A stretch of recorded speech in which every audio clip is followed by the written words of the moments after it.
Halo sobatku, dimanapun kalian berada, gimana kabarnya? Semoga kalian dan keluarga dalam keadaan baik-baik saja ya. Kali ini kita akan membahas Donghua Throne of Shell episode 56 yang tayang hari Kamis ini. Perlu diingat, ini hanya sekedar bocoran spoiler yang episodenya rilis tanggal 25 Mei 2023. Jadi, jika narasi dan video berbeda, mohon dimaklumi ya.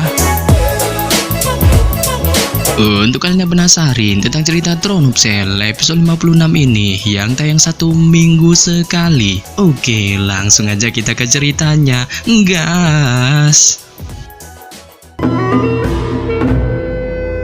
Pada ending episode 55 sebelumnya, kita diperlihatkan pertarungan tim pasukan pemburu iblis Hao Chen melawan Raja Iblis Bila Ganda Emas tingkat 6.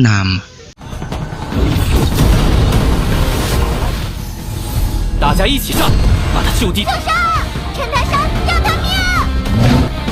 拜托了，这次让我抽个厉害的！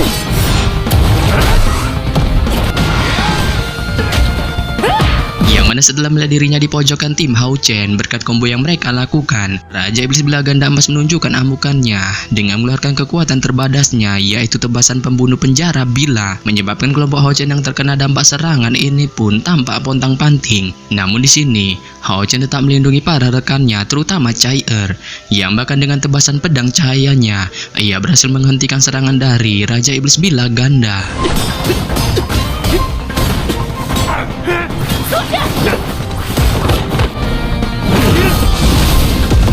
Dan melihat tim Hao Chen tidak terkena dampak apapun dari serangannya, Raja Iblis Bila Ganda tampak murka dan hendak meluncurkan serangannya lagi. Namun dikarenakan luka yang dialaminya akibat baku hantam dengan dua Nyi kumat, ia pun memutuskan untuk kabur.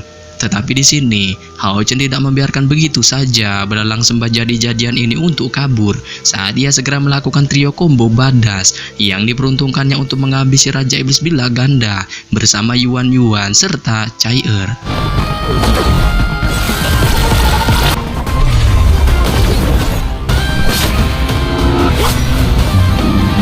真是个让人意外的小子，天赋绝伦。 Setelah combo badas bucin dari Hao Chen dan Chai yang menyebabkan Raja Iblis Bila Ganda mokat, duanya pun mengucapkan rasa terima kasihnya atas pertolongan Hao Chen dan ia berjanji akan membalas semua bantuan ini di masa depan sebelum pada akhirnya memutuskan untuk kembali bersama timnya. Serta setelah kepergian duanya, Hao Chen pun pada akhirnya mengajak kelompoknya untuk menglanjutkan perjalanan. 一场持续1000年的残酷战争，后一段路，然后。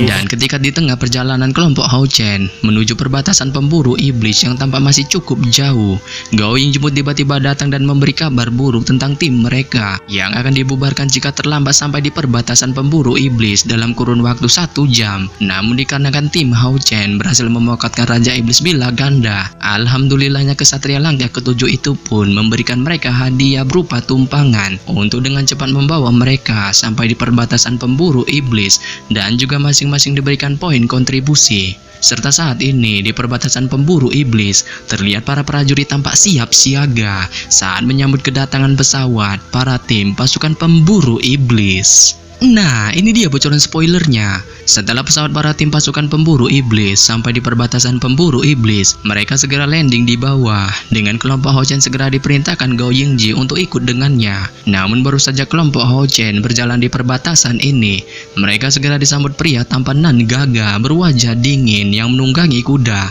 Saat Gao Yingji yang melihatnya pun segera mengalihkan pandangannya ke arah kelompok Hao Chen dan memperkenalkan kepada mereka tentang pria tampan ini yang merupakan komandan tertinggi divisi pengusir iblis dan memiliki julukan Raja Asasin bernama Seng Lingxin. Sehingga pada saat yang sama, mendengar pujian dari Gao Yingji, Seng Lingxin segera menunjukkan senyum tipisnya dan meminta Gao Yingji untuk tidak terlalu berlebihan memujinya, sebab ia merasa kesatria langkah ke-7 itu juga merupakan seorang pahlawan muda sejati yang memiliki kemampuan 11-12 dengannya. Serta setelah mengatakan hal ini kepada Gao Yingji, Seng Lingxin segera mengalihkan tatapannya ke arah kelompok Hao Chen sembari mengucapkan selamat datang kepada mereka di kota pengusir iblis ini. Dan sebelum menugaskan misi yang berbeda untuk tim pasukan pemburu iblis mereka, Zhang Lingxin menyajikan situasi saat ini dari pembagian camp militer pengusir iblis dan kota pengusir iblis. Sebab hal ini diharapkannya agar mempermudah kelompok Hao Chen untuk pergi bertempur dan kembali dalam keadaan selamat dengan mendapatkan banyak poin kontribusi. Yang mana pada saat ini di pembagian militer pengusir iblis, Zhang Lingxin pun menjelaskan bahwa semua mayoritas pergerakan di sana diawasi dan diperintahkan langsung oleh kuil assassin dengan bantuan dari kelima kuil besar lainnya, termasuk bagian utama dari kelima kuil yang menjaga lokasi strategis pegunungan pemburu iblis dengan bantuan pasukan kuil assassin yang berjumlah ribuan orang serta di bawah komando utama markas besar aliansi. Kuil assassin telah berjanji akan mengorbankan segenap jiwa dan raganya dengan tekad yang tak tergoyahkan untuk melindungi wilayah kota pengusir iblis dari serangan para iblis. Hal ini pun dibuktikan sejak dari zaman ke-8 pembagian militer pengusir iblis, dan kota pengusir iblis telah ribuan kali diserang habis-habisan oleh para iblis, tetapi tidak pernah menunjukkan tanda-tanda runtuh sedikit pun, menyebabkan kota pengusir iblis ini pun dijuluki wilayah berdarah dengan ribuan pengorbanan para prajurit serta para tetua terdahulu yang tak terhitung jumlahnya. Dan mendengar penjelasan dari Zhang Lingxin, kelompok Hao Chen dengan pengecualian Cai Er semuanya tampak sangat bersemangat dan bangga sebab mereka merasa bisa ikut serta dalam pertempuran di wilayah ini adalah suatu kehormatan tersendiri bagi mereka. Serta setelah melihat kelompok Hao Chen bersemangat, Zhang Lingxin pun pada akhirnya menempatkan posisi mereka di kamp perkemahan militer untuk bekerja sama dengan pasukan darat serta meminta mereka bertindak jujur dan bergabung di antara pasukan ini. Tim Hao Chen juga tidak memiliki hak istimewa apapun, hanya menghabisi musuhlah yang akan membuat mereka mendapatkan poin kontribusi dan juga satu-satunya cara untuk dipromosikan di dalam pasukan. Oleh sebab itu, semakin tinggi jumlah poin kontribusi yang mereka miliki, semakin penting pula misi yang mereka dapatkan. Namun di sini, Zhang Lingxin juga mengingatkan tim Hao Chen untuk tidak membiarkan salah satu tim mereka meninggoy, sebab jika hal itu terjadi, tim pasukan pemburu iblis mereka akan dibubarkan dan poin kontribusi mereka akan diambil kembali. Yang hal ini pula lantas membuat Zhang Lingxin menyarankan tim Hao Chen untuk mengutamakan kerjasama tim dan membuang semua sifat ego mereka yang merupakan satu-satunya cara untuk bertahan hidup. Sehingga pada saat yang sama, setelah penjelasan yang cukup panjang dari Zhang Lingxin selesai, salah satu komandan tempur pasukan darat segera menampakkan batang hidungnya. Yang hal ini pula lantas membuat Zhang Lingxin segera memerintahkannya untuk membawa tim Hao Chen bergabung dalam pasukan tempur darat, menyebabkan si komandan yang mendengarnya pun perlahan mengangguk patuh dan segera membawa kelompok Hao Chen untuk menuju kamp militer di bawah tatapan berkaca-kaca Zhang Lingxin yang melihat lagi Cai Er putrinya. Setelah dibawa si komandan tempur pasukan darat, kelompok Hao Chen pun ditugaskan ke pasukan tempur darat pertama. Serta ketika membawa kelompok Hao Chen, si komandan pun merasa sangat tersanjung dengan bergabungnya kelompok Hao Chen yang merupakan pasukan elit aliansi di dalam pasukannya. Yang hal ini pun lantas membuatnya segera memperkenalkan dirinya, yang merupakan komandan pasukan pertama bernama Zhang Hairong. Dan mendengar perkataan komandan pasukan pertama itu yang bernama Zhang Hairong, Hao Chen pun tertawa santuy dan menyuruhnya untuk tidak terlalu menunjukkan sifat rendah hatinya, sebab ia merasa walaupun kelompoknya merupakan pasukan tim pemburu iblis nomor 1, ia dapat menjamin bahwa meskipun timnya memiliki kekuatan yang terbilang cukup OP, timnya akan sepenuhnya mematuhi dengan ketat setiap perintahnya. Sehingga pada saat yang sama, mendengar pernyataan dari Hao Chen, Zhang Hairong merasa lega di hatinya saat ia tertawa keras dan juga memuji sifat rendah hati Hao Chen. Serta mulai dari sekarang dan seterusnya, ia juga memberitahu Hao Chen bahwa timnya akan bertindak sebagai prajurit bawah yang ditugaskan untuk selalu mengikuti arahannya dalam menyerang. Hal ini pun lantas membuat si Masian yang mendengarnya tidak bisa menahan diri untuk segera bertempur dengan menanyakan kepada Zhang Hairong apakah dirinya bisa bertempur di depannya. Saat Zhang Hairong yang melihat ini memperbolehkan saja apa yang dikatakan si Masian, sebab isi misi pasukan tempur di bawah komandonya tidak boleh memiliki satupun pengejut di dalamnya.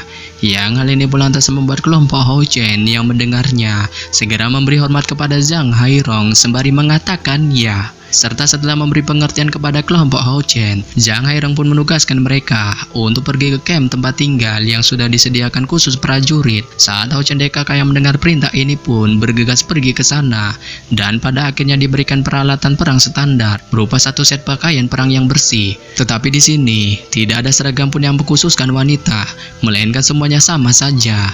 Meskipun demikian, Yuan tidak terlalu peduli dengan hal ini, sebab ia memiliki tubuh tinggi semampai yang bisa dikatakan cocok untuk pria. Namun lain halnya dengan Chai Er dan Ying Er. Ketika mereka mengenakan pakaian perang itu sepertinya tidak cocok sedikit pun untuk mereka kenakan, karena tampak longgar plus molor, membuat Hao Chen DKK yang melihatnya pun spontan tertawa ngakak. Tetapi pada saat itu, Ying Er tiba-tiba mengungkapkan sisi emak-emaknya dengan mengambil satu jarum dan benang yang dimilikinya dan memotong seragamnya bersama dengan milik Chai Er untuk kemudian menjahitnya kembali. Serta setelah hanya beberapa menit melakukan hal ini, seragam kedua wanita itu pun pada akhirnya bisa dikenakan. Dan melihat kemahiran ilmu jahit menjahit dari Ying Er, Lin Xin spontan menunjukkan keterkejutan di wajahnya dengan tidak menyangka gadis cebol ini memiliki kemampuan unik seperti itu, menyebabkannya tidak heran bahwa Yang Wenzhou terus-terusan mengejarnya untuk menaklukkan hatinya. Yang hal ini pun lantas membuat Ying Er yang mendengarnya merasa bangga, tetapi ia menyuruh Lin Xin untuk tidak membahas lagi tentang hal yang berkaitan dengan Yang Wenzhou, menyebabkan Lin Xin yang melihatnya terkekeh sejenak dengan mengalihkan pembicaraan lain. Saat ia kemudian menyerahkan 2 pil pemulihan spiritual kepada para rekannya dan menyuruh mereka untuk masing-masing beristirahat guna memulihkan tubuh mereka yang tampak kehabisan energi spiritual setelah melakukan baku hantam melawan para iblis di pegunungan Yumu. Tetapi pada saat yang sama, baru saja kelompok Hao Chen merebahkan badannya, suara ketukan pintu yang sangat keras terdengar di pintu Hao Chen, menyebabkan Hao Chen yang mendengarnya bergegas membuka pintu dan menemukan seorang pemuda tampan yang secara mengejutkan ternyata adalah Han Yu yang memberitahukan bahwa ada pertemuan prajurit. Hal ini pun lantas membuat Hao Chen segera memanggil rekan-rekannya sebelum bergegas keluar dari tempat tinggal sembari memegang tangan Chai Er. Serta setelah keluar dari tempat tinggal, Hao Chen bisa melihat sekelompok prajurit bergegas dengan kecepatan tinggi untuk membuat sebuah formasi perang dan berdiri tidak jauh darinya.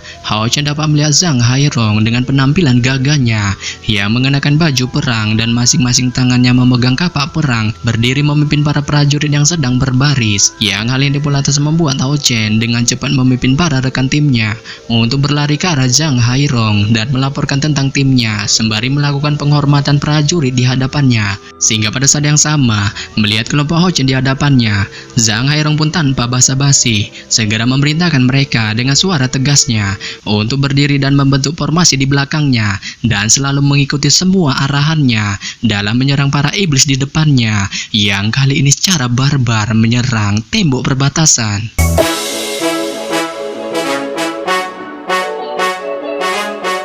Ya.